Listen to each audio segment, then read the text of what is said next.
บายดีเด้อพี่น้องทักทายสบายดีฝนตกดินคือเก่าพี่น้อง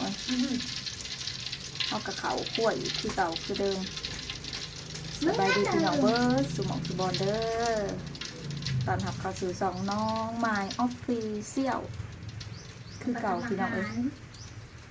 วันนี้เขาขั้วพัดเขาลูกชายดูติหูว่าอย่างนี่แบบนี้วะเป็นยังถึงจะที่เขาทำเลยมาพัดเขาเลยค่ะเนี่ยพัดเขาใส่ไข่นะคะหอมใส่ไข่แล้วจะใส่โต้มานำปะใส่ไก่ไก่โอ้เขาสิบใส่แล้วก็มันจะไม่กินโต้มันก็เลยเปลี่ยนเป็นใส่ไก่แทนโตไก่ที่ใส่โตมะนาวมันหนังมะนาว บนโต๊ะไปทางใดพี่น้องไปใส่ก็ได้เขาก็ต้องขาวคั่วเห็ดแต่กินเขาพี่น้องเห็ดแต่เจ้าขาวกินแต่ละมื้อเอาไปก็ได้ดิคนทำแล้วแต่คนสิไปใส่ได้จะลิ้นจะเที่ยวฉันสิไปใส่ได้ไปใส่ก็ได้เขาคั่วคือเก่าพี่น้องดูบ้านม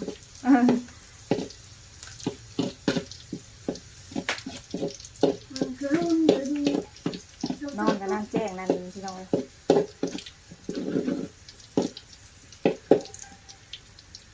น้ำเต้าแน่แกก็ทุกนะครับน้ำเต้าอยู่ในเกลือไม่ใส่เขาเป็น ใส่ไข่มีใส่ไข่ไก่ใส่ข้าวใส่ไข่นะคะ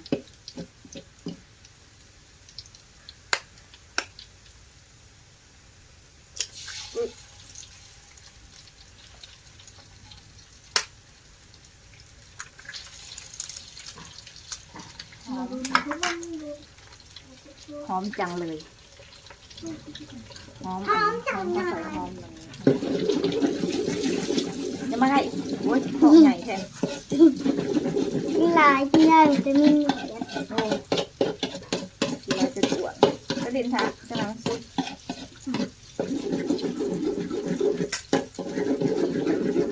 ไข่ไก่บัวแดงไข่เป็ดบนต้มบนเอาแล้วเห็นยังวันนี้ใส่ลงไปเดี๋ยวมาหลินเหือดีนั่นนี่นะหลินไกลๆนะไปมันจะถือหมอแม่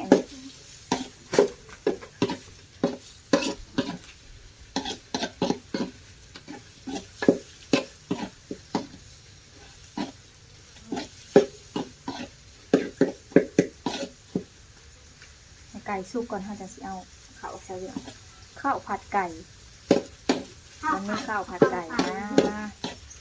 ข้าวผัดกะเพราผัดไก่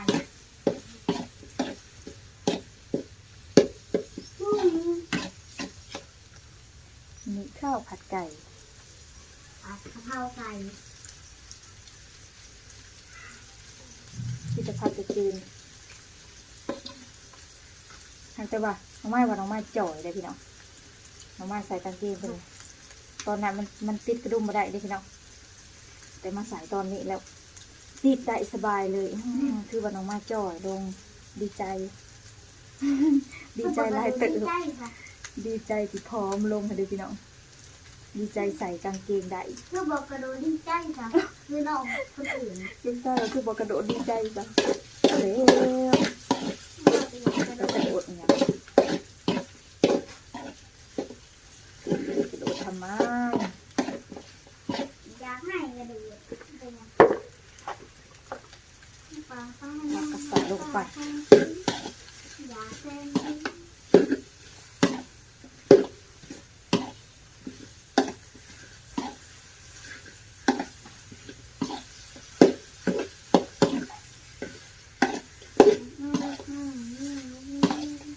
มีสูตรตายโตพี่น้อง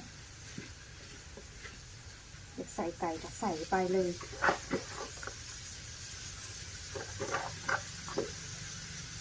มีสูตร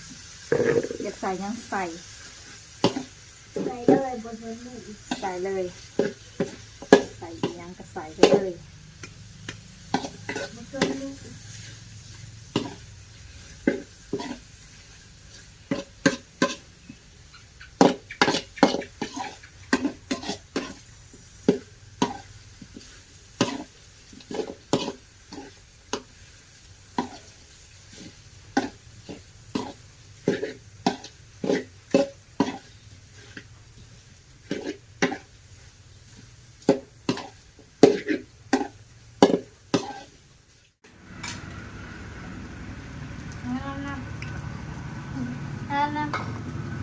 ตอนนี้ก็ใกล้แล้วแหละพี่น้องจะนำน้ำมันกระปุงว้าวอร่อยมาก แสนอร่อย แซนอร่อยว่าลูกชายอะ จะลืมใส่น้ำตาล โว้ยไปเอาขนมใส่น้ำตาลอย่างนั้น ต้องเดือดก่อน กินได้ไหมซุกเลยเนาะเอากินสักก้อนขนมนะนี่ตอนนี้ก็ซุกแล้วเรียบร้อยสีเหลืองอ่อน สีเหลืองไข่อ่อนๆพี่น้องเพราะว่าไข่มันเป็นไข่ไก่ดิมันบ่แม่นนั้นมันบ่แม่นไข่เป็ดมันก็เลยบ่แดงมันสีเหลืองอ่อน คือ ๆจังห ก น่ ระ อย จกเทศมันแบบ โอ้ยไผสิมีไข่นกกระจอกเทศว่าอุไปไข่ไก่นี่แหละสิมีนกกระไข่นกกระจอกเทศกระจอกเทิดมาจะใส่ว่าอุไปบ่มีดอกเอากระปุงเลย ไข่นุกกระทามาทอด ว้าวเป็นกระปุงหมอบักเยอะเลยอ๋อ เก็บบักด้วย หมอบักใหญ่ๆเลยจ้ะพี่น้องแล้วก็กินเลยได้บ้านนี้เดี๋ยวมาซีมกันว่ามันสิรสชาติแซ่บปานใดเนาะพี่น้อง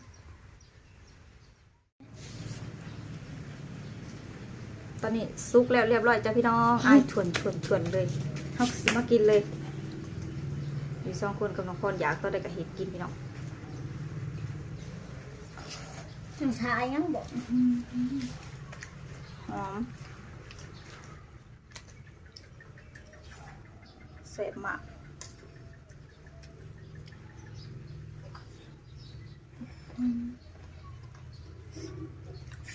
ฮะหลัง เปล่าไหนที่เหลือบ ริเป่าฮะคำแรกกับอะไรหอน จะว่าอะไรคำเละบริหารตัว เป่ามือ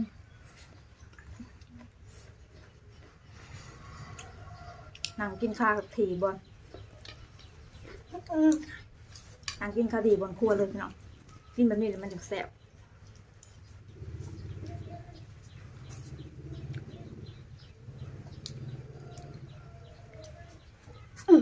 ต่างงานที่มันงัง มันนั่งเลยอะ ใส่ใจมัง โอ้ยอย่ามันใกล้เลย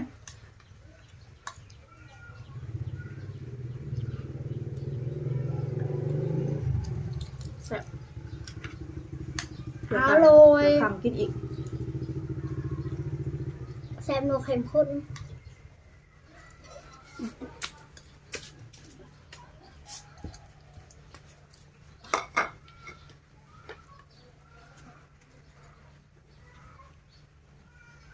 ดูจักไหน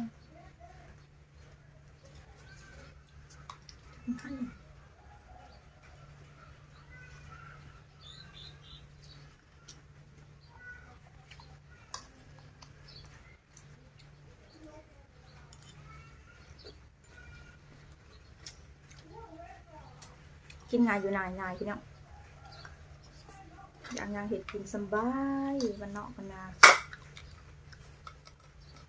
อยากยังจะเห็ดกินทำกินพี่น้องง่ายๆก็ได้ ตามใจ